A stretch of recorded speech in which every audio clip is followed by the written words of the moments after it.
आज आप आए उनसे फैमिली से जी, राजकुमार थापा साहब के घर में अफसोस करना है। तो उनकी फैमिली से मिले, क्या बात हुई, अगर आप इसके बारे में? देखिए, मेरी बात हुई क्योंकि आज फैमिली गमगीन तो है और दुख तो होता है। कहते हैं जिस तन लागे वो तन जाने, क्या जाने पीर पराई। दुख उनको है, लेकिन उनको ये भी है कि हमारा बेटा देश के लिए शहीद हुआ है, और जब देश की बात आए उसमें रिश्ते नाते नहीं देखे जाते, उसमें देश देखा जाता है। और देश जब कुर्बानी मांगे तो कुर्बानियां देनी पड़ती हैं, और हम सबको इसके लिए तैयार रहना चाहिए।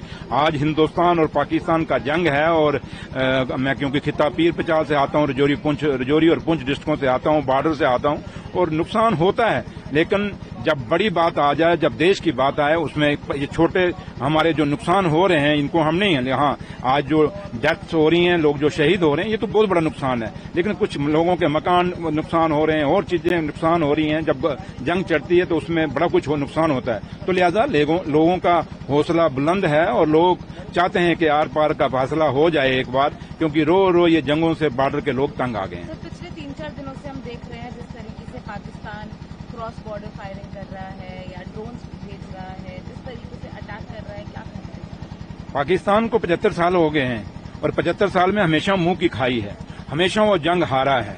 47 से लेके आज 2025 तक, चाहे वो उसने किसी भी रूप में जंग की है हिंदुस्तान के खिलाफ, तो हमेशा नुकसान खाया है, और आगे भी ये पाकिस्तान इस जंग में भी नुकसान खाएगा, और बहुत बुरी तरह उसकी हार होगी। लेकिन थोड़ा सा है, टाइम लगेगा, लेकिन हमें लोगों को एकमुठ रहना चाहिए, अपने आप को तैयार रखना चाहिए देश के लिए, देश के पे कुर्बान होने के लिए। क्योंकि देश अगर है तो हम लोग हैं, अगर देश नहीं है तो हम लोग नहीं हैं। अगर आज हम यहाँ खड़े हैं, बात कर रहे हैं, तो ये राजगुरु सुखदेव भगत सिंह जो लाखों कुर्बानियां हमारे लोगों ने इस देश के लिए दिए हैं, उन्हीं के बदौलत आप यहाँ हैं। चाहे वो 71 का जंग है, चाहे 65 का जंग है, चाहे वो 99 का करगिल वार है, जहां जहां भी कुर्बानियों की बात आई, लोगों ने, हमारे नौजवानों ने कुर्बानियां दी हैं, और इस देश को मजबूत किया है, इस देश के भाईचारे को मजबूत किया है। आज भी कुर्बानियों की जरूरत है, और देश, और ये राजकुमार थापा साहब की भी वही कुर्बानी है, इस देश के लिए कुर्बानी है। ये कुर्बानियां हमेशा याद रखी जाएंगी। ये कुर्बानियां ना देश आगे भूला है, ना कभी भूलेगा, हमेशा इन कुर्बानियों को याद रखेगा। Thank you. आखिरी सवाल सर,